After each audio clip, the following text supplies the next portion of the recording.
Assalamualaikum warahmatullahi wabarakatuh. Saya Izham bin Abdullah dari Warta9. Baru-baru ini pada 15 Mac keputusan SPM 2017 telah diumumkan di mana sekolah sekali lagi mencipta kecemerlangan apabila 17 calon telah berjaya mencapai keputusan semua A. Walaupun tiada yang berjaya mencapai semua A+, bersama-sama saya di studio pada hari ini adalah dua orang calon SPM 2017. Mari kita berkenalan dengan mereka. Yang pertama, Abang Gnyarienn, anak lelaki Selva Kumar. Apa khabar? Baik. Dan calon kedua, Abang Mohamad Izham Abd Halim. Khabar Abang Izham? Hi everyone. Okay, kita akan mulakan dengan beberapa soalan. Yang itu kita mulakan dengan pencapaian Abang Gnyarienn dalam UPSR, PT3 dan juga SPM. Okay, so mula dengan UPSR Yes. It was 2 A's, 2 B's and 1 C. Do you want the subject breakdown? Yeah, sure. Okay, so I think I got A for English and Maths, B for Science and Bahasa Melayu Penulisan, and C for Pemahaman.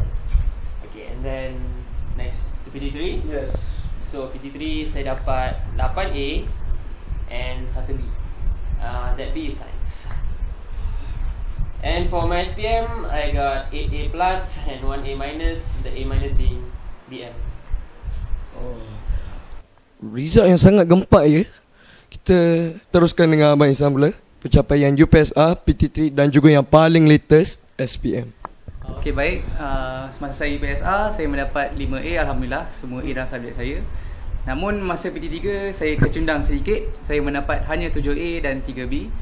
B saya ialah kemahiran hidup, sains dan matematik. Alhamdulillah saya buat comeback masa SPM. Saya meraih 8A+, 2A dan 1A-. 2A yang saya dapat ialah untuk subjek prinsip account dan biologi. A- saya ialah English for Science and Technology. Ya, selebihnya mendapat 8A+. Wow, lagi gempak macam comeback Manchester United lawan Manchester City. Okay, ini salah satu soalan yang sangat klise bagi saya. Adakah result SPM abang-abang dijangka oleh abang? Bagi saya tidak menjangkanya untuk mendapat 8A+. Mula-mulanya saya memang menjangka insya-Allah untuk mendapat straight A. Tapi kerana sebelum SPM tu saya dikenali sebagai Mr. Near Miss Straight A. Saya sering mendapat 1B untuk setiap exam saya. So bila results dia saya tak expect fully tu dapat yang sangat bagus. Saya mendapat expect macam straight A, ada A- banyak ke apa. Alhamdulillah saya dapat 8A+, 2A, 1A- tu memang satu kejutan bagi saya lah. Alhamdulillah sangat. Okay, Abang Gnyarienn pula? Okay, saya sememangnya tak menjangka 8A+. Sebenarnya saya jangka 9A+. Tapi Cakap luar biasa. So memang kejutan jugalah dapat 8A+. And 1A- tu Bahasa Melayu. So memang dulu macam little sweet lah. Saya bangga juga tapi same time sedih. Tapi saya terima je lah. It's okay. Alright, let's move on. Kita nak tahu tips-tips abang untuk subjek-subjek yang saya akan tanya sekarang. Okay. Kita mula dengan language subjects. Kita mulakan dengan BM dengan BI. So kita mula dengan Abang Gnyarienn. Okay, let's start with Bahasa Melayu kan. Okay, so Bahasa Melayu nowadays it's compulsory for you to do those Bahasa Melayu. And it's really important. So what I do is most of the time I'll be reading. Any language, the most common thing we do is read kan. Yep. So reading, what I read is Dewan Siswa, Dewan Pelajar, and these are my sources. I read them again and again. Bukan saja for ilmu, but also for language. Okay, that's the main purpose. So every month I get a new copy, and what I do is I don't just blindly read it. I summarize what I read and make sure like I'm picking up all the data from the book. And besides that, what I really need to do is practice. What you really need to do is practice, because practice is really important. I just keep writing karangan again and again, and this is not on the demand of my teachers. Cikgu tak suruh. You have to make your own effort. Okay, you have to make your own effort. I would submit teachers karangan every 1 week. I would submit at least 3 times, and she would gladly, Puan Nuraini, my BM teacher, she would gladly mark all those papers for me. So that's for BM. So Izham, how about you? About regarding BM, it's basically the same. You have to start reading something. You have to really love the language, okay? Walaupun BM ni bahasa negara kita, tak ramai orang yang boleh score BM macam mana diorang score untuk bahasa Inggeris. Okay, sebab diorang dibesarkan dengan bahasa Melayu tanpa orang membetulkan kesilapan diorang. So apa yang saya selalu buat, macam Gnyarienn juga, tapi saya baca banyak novel Melayu. Sebenarnya saya baru start mencerita bahasa Melayu ni masa bulan 8. Saya start baca satu novel Melayu. Novel dia berjudul Gantung. Okay, selepas membaca novel tu saya perasan banyak sangat perkataan yang saya tak faham. So apa saya buat, bila saya tak faham, saya nampak perkataan yang saya tak faham tu, saya akan ambil kamus. Dan saya bacalah apa maksud dia, baru saya boleh faham jalan cerita dia. Dan bila saya dah faham perkataan bombastik tu, saya akan gunakan dalam karangan saya. Dan dalam untuk karangan juga, dia penting untuk you guys to memorize your pendahuluan and your penutup. Because most of the time, pendahuluan dengan penutup ni is something a bit universal, macam boleh digunakan untuk semua jenis karangan. So if you guys boleh hafal pendahuluan dengan penutup, you guys boleh buat that two of the parts dalam karangan dengan sangat cepat. It will save you guys time to do the 4 EC yang korang kena fikir on the spot masa exam nanti. Alright, kita move on ke bahasa Inggeris. Okay, so English. Even though I'm Indian, but I consider English my mother tongue because I've been speaking it ever since I was born, until I'm not that fluent in Tamil. So English, well, when I was form 3, Mr. Syed suggested me to start reading Reader's Digest. I asked him what material should I go for. He said Reader's Digest. I said why? He said because there's general knowledge, and it's quite broad. It covers everything. So immediately when I started reading, I just fell in love. There's jokes, there's stories, there's emotional stories, and I just cover all of them. It's really fun. And what I really love to do is reading storybooks, because you see English, there's many essay titles where you need to tell stories. So your imagination, you need to broaden imagination, okay? Because your creativity, because you're going to be judged based on teachers' emotions. So you really need to impress the marker with your creativity. And through reading storybooks, you get all different kind of perspectives. So you should diversify what storybooks you read, like different types of novels, crime, and I do like all kind of novels. So that's the way how I expand my creativity for English. Okay, for me, it's a bit of less reading, more watching things. When I was in standard 4, I started to watch football, and that was the moment my English started to increase. Okay, before that, I don't talk English as much as I do right nowadays, and my English isn't that broad. After watching football, I decided to watch a lot of stuff on the internet. For example, YouTube. I use YouTube mostly for educational purposes. I watch a lot of science videos, and even in the science videos, the English language they are using are very, very, very bombastic. So yeah, so the same as BM. Instead the difference is that I read. The way I study for BM is by reading, but for English, I mostly watch things. So when I listen to people using different kind of words that I've never heard before, okay, the same thing. I'll find the dictionary. I'll search what it means. Yeah. And besides that, I still do a lot of reading for English, but mostly I watch a lot of things that help me a lot. Okay. Thank you. Itu sangat menarik. Dan juga I have one point. Okay, in studying bahasa Melayu, or what we say language, some people they like to use music, because music is very entertaining, and also music nowadays are like having a lot of words that some people also don't know. I think people should use more music if they are not good in, or if they are lazy to read, to watch TV that is very educational. I think music is a very good thing. Music that gives you words that you never heard before. So I like to continue the question with maths. I mean, that's one of the most important subject. Yeah, Best, dreadful, very best. maths and maths. Okay. Okay, start. Okay, regarding maths, obviously you need to do a lot of exercises.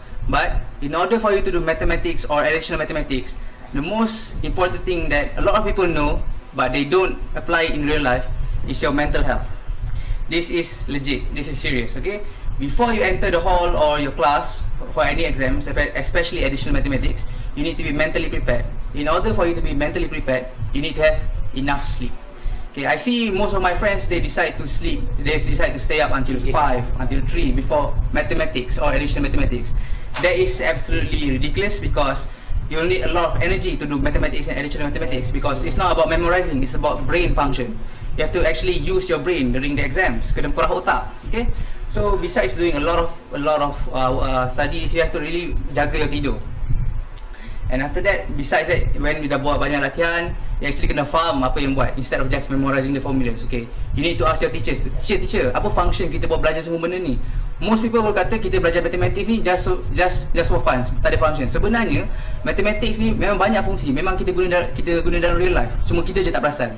Okay, so when you dive into that kind of effect of mathematics, you will be actually more excited to learn about it instead of just complain about it. So what Izham said is really true about the mental health because people neglect that all the time. See, because mathematics is a complex subject, you really need a lot of brain power to do such a task. And yeah, people think that it would be wise to stay up till 4 AM before the night before thinking they have advantage, but actually it's a disadvantage. So that mental health part is really important. So the main tip obviously when it comes to maths is practice. Okay, if you really want to succeed in maths or at maths, it's all about practice. We just keep doing, we do MRSM, SBP, we just do them all because we know what it takes, especially at maths because it's not easy. At maths can be easy if you put effort. If you don't put effort, it's going to be really, really hard. And I think we are really lucky to get Panorama as our teacher. We are really lucky because she's the type of teacher who teaches passionately. She doesn't teach. She doesn't just teach for the sake of teaching. She teaches us why. She starts with why. Why is this? Why is this concept here? Why does it exist? And how is it created?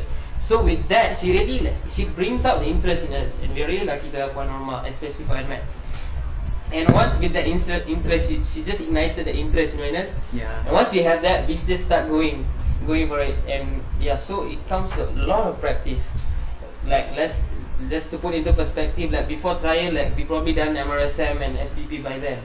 So that's how much of practice you need to put into it. And yeah, like Izham said, you have to understand, don't do it blindly. Alright, this is personally my favorite. I would like to ask your tips about science, bio, chemistry, and also the most important one, physics. Yeah, me, okay. So when it comes to science subjects, they are mentally challenging because there's a lot of info you need to take in, and I know it's hard. That's why most people give up because it's just too much. One is a lot, and second, the trouble of understanding or like digesting all this info. So my number one tip, if I were to give you one universal tip for science subjects, is learn through teaching. Okay, we all know that, even Izham knows that, because that's how we leverage our advantages. We love teaching. Okay, we use that all the time, especially bio. Yeah. Mr. Govind is more than welcome to have us in the class, teaching the entire class. So see, when you, compared to when you're learning regularly, okay, you just read the book. But when you learn to teach, you learn as if the next day you're going to teach to someone, you're going to learn it better. Because you don't want to embarrass yourself. You don't embarrass yourself. So you're definitely going to read everything. And you see, when you present your whatever you're teaching, you're going to identify those gaps, those gaps in your knowledges. Like, you're teaching, oh, I missed that out. You see, through teaching, you learn many things. So, like physics is more to practicing. Biochemist is more to not memorizing, but also understanding. And we don't really put effort into memorizing. We put effort to understanding. Yes. Because understanding, once you understand, memorization comes second. It just flows. So yeah, that's for me. How about you, Tom? Okay, with regards to bio, I actually have a lot of trouble with biology. I've never gotten an A+ all my life. Even my SPM, I didn't get an A. But the way I study, besides what Gnyarienn said about teaching, I usually make doodles. For example, the things that I don't really understand, I'll make ridiculous doodles so that I'll understand it with easier, layman's term. I use it a lot. For example, bio and chemistry. I'm even lucky. Puan Zama uses a lot of layman's term because she wants us to understand it easily instead of understanding the big words, the weird words. Okay. And as for physics, this is very important. I really want to emphasize on this. Don't only depend on your tuition teacher. It doesn't matter if he's the best teacher in the world. You have to respect your own teachers. No matter how terrible their English are, you have to respect your teacher. And besides that, of course, you have to do a lot of practice. You have to for physics, bio and chemistry, you have to really get along with your teachers. For example, after class,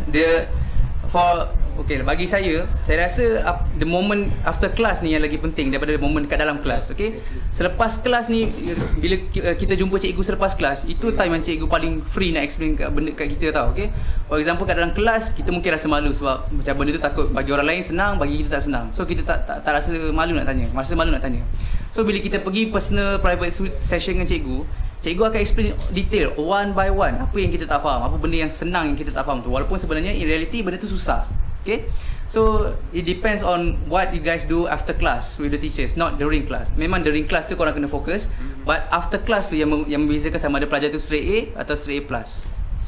And what Izham said about our relationship with teachers, me and Izham, we really prioritize our relationship with teachers, you know, not especially any teacher, all our teachers. Yes. Because we really love them, we respect them, and with this relationship, you know, it makes it easier for us to learn because they're like our parents to us.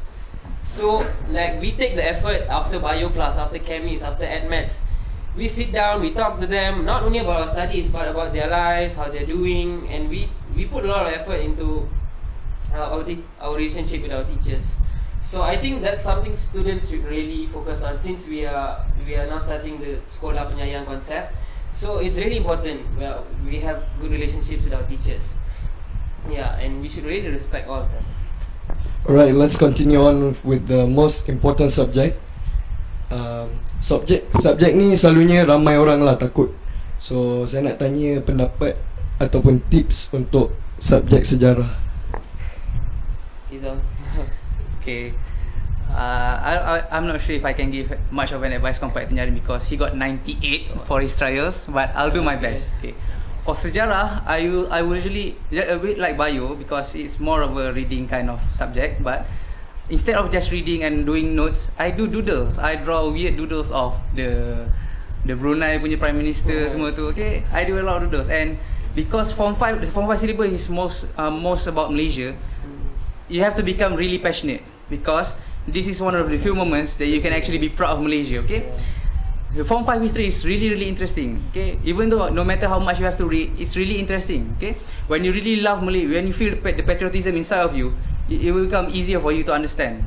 You won't have to memorize if you really understand it. I'm serious. Okay, if you really love your country and you have the deep passionate hatred for every country that has betrayed us, it will become very easy for you. I'm sure of that.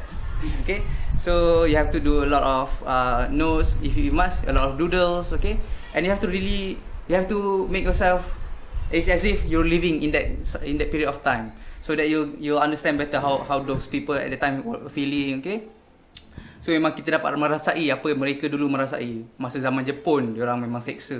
Tapi bila 1997 kita merdeka, kita rasa bahagia, kita rasa bebas balik. Okay, kita memang kena merasai apa diorang merasai, so that baru kita betul-betul menghargai jasa diorang semua. Okay, that's how I feel about sejarah. Okay, but for me, my dad, he always used to say that your best teacher is your past. Okay, and Puan Shwana told me that if you read sejarah as if you're a robot without emotion, then there's no point reading it in the first place. She specified, she emphasized that because you see, like Izham said, we have to like embrace what we are reading here because it's our country, it's all our heroes. Okay, and when you see like all this agony they go through just to earn the independence and the peace we have today, you should really should be proud. Okay, and in terms of study, sejarah is it's a huge subject, so it's a lot of taking, a lot of info. So what I suggest you doing is use your creativity when it comes to sejarah. Okay, like Izham, he does doodles. Okay, because I can't specify to you how you should do it, but there's so many ways to do it. Cikgu Shwana, fortunately, she lets us act in class. Yeah. It's really fun to act in class, and I tend to remember that specific event when we act in class, you know. And what else I love to do is also teach sejarah. I have a bunch of friends that I would do groups. I stay back in school, I would do groups, and I would just teach them again and again. And at one point, you feel like you know, all this knowledge, because you repeated it so many times at one point, it's just like stuck there, you know, you don't even have to read it anymore. That's the power of teaching.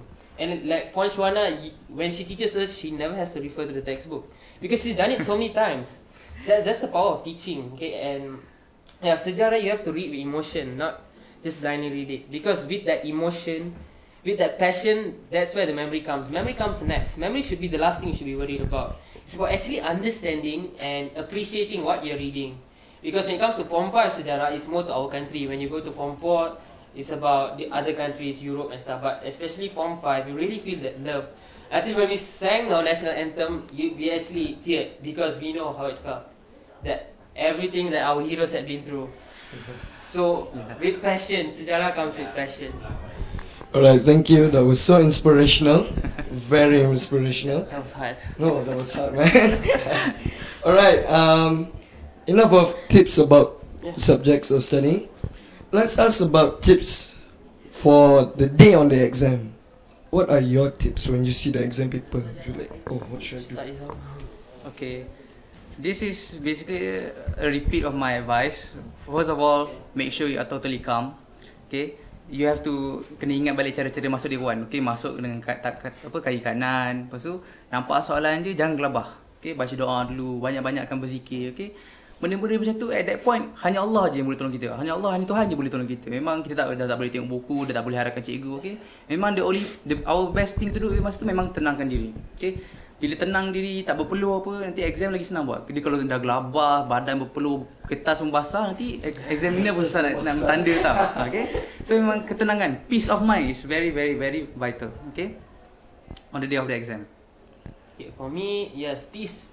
You have to manage your anxiety, because if you don't manage your anxiety is going to manage you.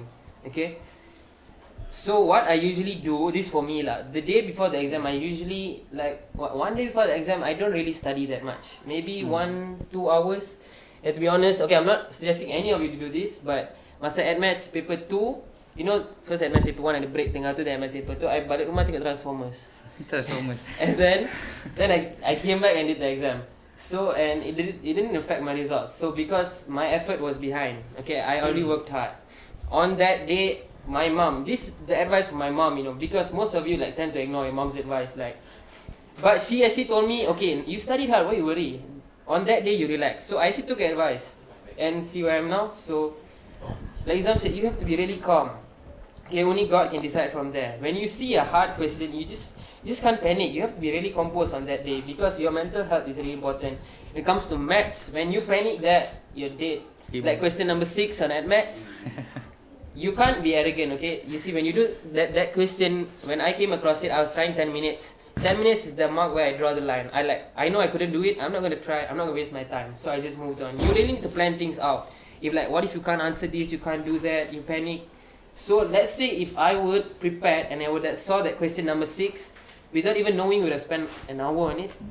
Yeah, so you really need to plan how you're going to do this, okay? And yeah, the night prior to that is sleeping. I sleep around 9 AM on those SPM days. So, yeah. Alright, let's continue on. Okay, kita dah habis dengan tips membelajar, tips peperiksaan. Tapi yang lagi penting daripada belajar dan juga peperiksaan, kita kena pentingkan kesihatan juga. So ada tak tips untuk kesihatan? Okay, for kesihatan, the number one thing is sleep. Because we keep repeating sleep. Can you see how important is it? Yeah. Sleep. If you don't sleep, number one, you can't even focus. Okay, because you can't even focus in school. Okay, that's the obvious one. But what you don't know is, when you sleep, you're actually wasting your effort. You see, when you study, the things that you study, it only like solidifies in your brain when you sleep. You know, that's the period where your body is recovering and it's like processing all the info you learned through that day. And if you don't give your body a chance to even rest, then you're not going to retain the information for long. That's why you see that successful people, they sleep early and they wake up early. They get like around 6 to 8 hours of sleep.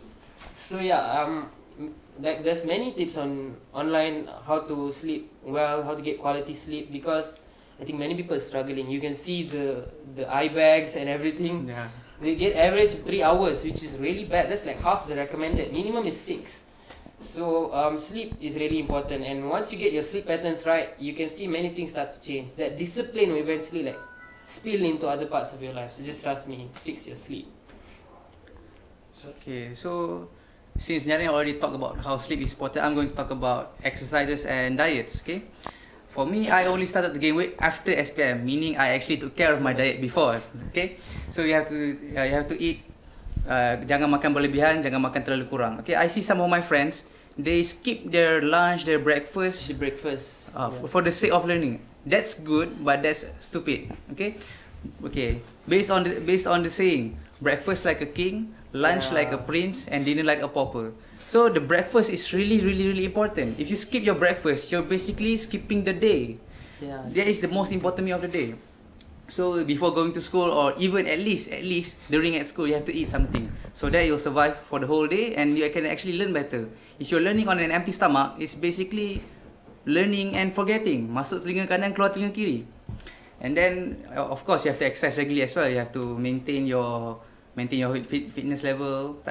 If you're too heavy to do the exam pun bahaya juga, kan? And nak tambah pasal sleeping tu, if you really want to have extra latihan ke apa, instead of sleeping late, you wake up early. Okay, kalau yang untuk Islam, you wake up early, buat solat tahajud. Okay, solat tahajud is also a form of exercise. Praying is also a form of exercise, kan? Okay, lagi-lagi when you bangun awal, dia punya suasana tu sangat-sangat tenang, tak ada siapa yang bising. Paling bising kat situ hanya cengkerik dengan ayam je. Okay, no one will bother you, seriously. Okay, that's all from me. Wait, I just want to touch on sure. Can the exercise part. It's like, okay, when it comes to exercise, you don't have to aim to become a bodybuilder or something before SPM. Just make sure you have that fitness level to be optimum. Okay, you just, how about like just do jogs, stretching, and we shouldn't push ourselves too much at this age. So just do simple stuff like jogging, stretching. It's just for that blood circulation in your head, you know. And yeah, when I study after I work out, it's an amazing feeling, you know, because you have that blood circulating in your head. And one more thing about sleep is, if you want to get quality sleep, you have to make sure that you sleep and wake up at the same time every day. What I would do is, now I didn't do this during SPM, but I started doing it now, is I wake up for work 6 o'clock in the morning. So during weekends I wake up 6 o'clock too.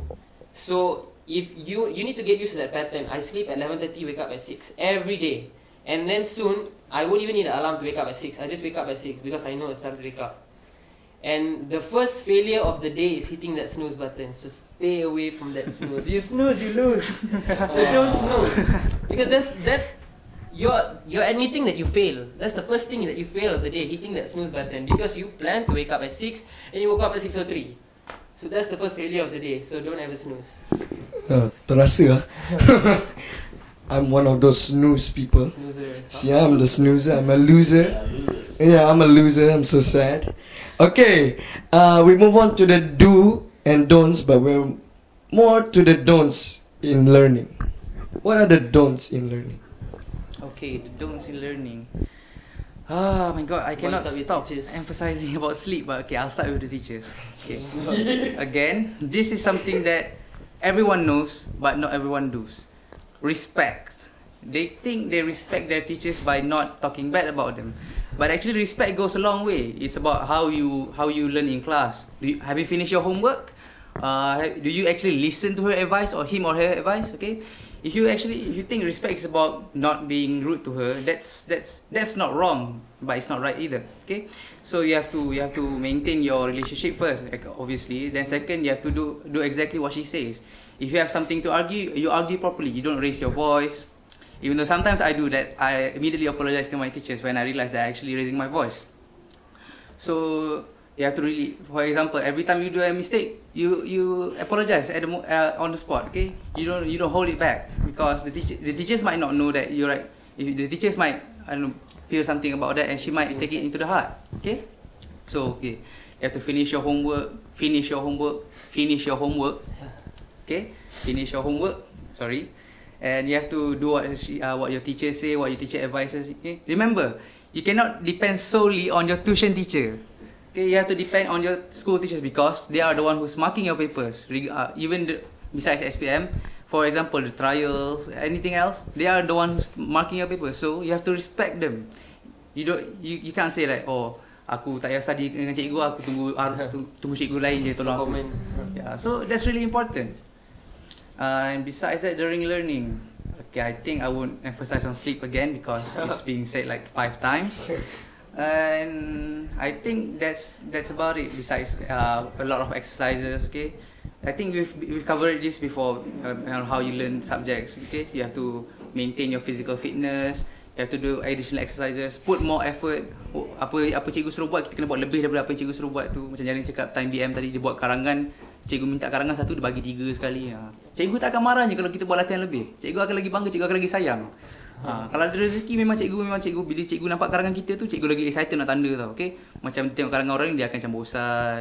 Tapi bila nampak karangan kita tu, mood dia terus berubah. Bila macam tu, sebab karangan ni you have to impress the teachers. Karangan essay, you have to impress your teachers with your knowledge, with your bombastic words kan. So bila dia excited nak baca, dia nak bagi markah tinggi tu lagi senang. Dia lagi senang nak bagi markah tinggi. Tu lah.